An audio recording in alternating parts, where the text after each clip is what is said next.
Hey,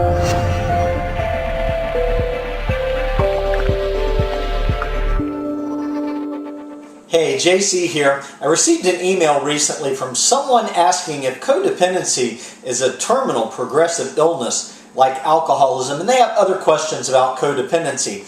I need your help because I don't know a lot about codependent relationships. I do know a lot about alcoholism. Let me read to you the email and let's get a conversation going on the alcoholicsfriend.com website at the bottom of the article. Now, if you're on YouTube, follow the link in the Show More section and you can join in on the conversation that we'll have going here. All right, here's the email.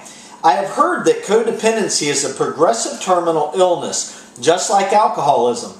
My life experience bears witness to this. Both of my parents grew up in alcoholic homes, as did my grandparents. My mother made my life a living hell. I married an alcoholic that darn near killed me. Every man I've ever dated has had the addiction, and in fact, I seem to date more unwell chaps as life goes on.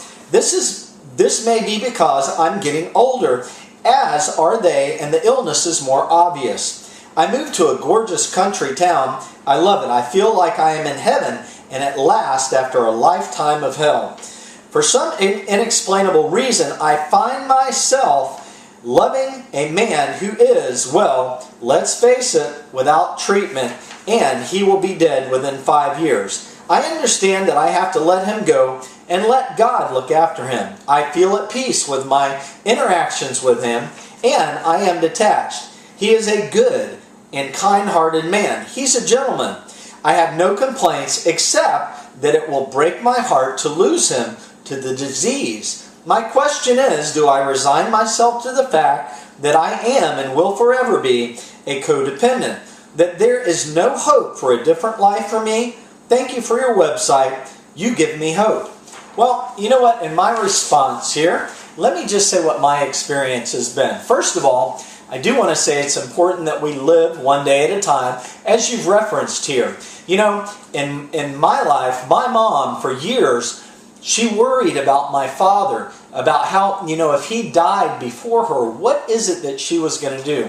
And I remember her just being worried sick about that. And the interesting thing is that my father actually lived about 10 years longer than she did. So we never know what life is going to be like. So that's why we try to live one day at a time. Now, the other thing is that I have heard that people like you and I are just attracted to alcoholics because they're lots of fun to be with, and I can certainly identify with that. Alcoholics kind of have a wild side. Now, the other thing I wanted to say is that it appears that you're content in this relationship. I've known a lot of people who have been content in relationships with alcoholics. They do know how to detach, let go, and they know how to love themselves apart from the alcoholic.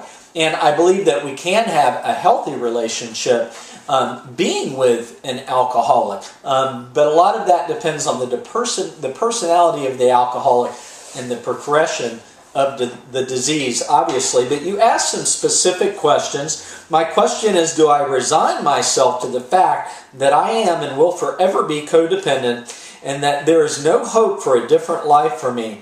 Well, you know, my views on this are that I think we're all codependent in some respect. What you're saying here is that your codependency is always in relationships with people who are alcoholics. So anyhow, I always think that there's hope for change. It's just a matter of changing our daily routines and really putting forth the effort for making changes. Now, if you attend Al-Anon, you'll find that there are a lot of tools and techniques, methods, and tips that can help us be more independent and separate ourselves from becoming enmeshed in another person's life, especially with an alcoholic. So I'd appreciate hearing your comments in the comments section on the Alcoholics Friend website.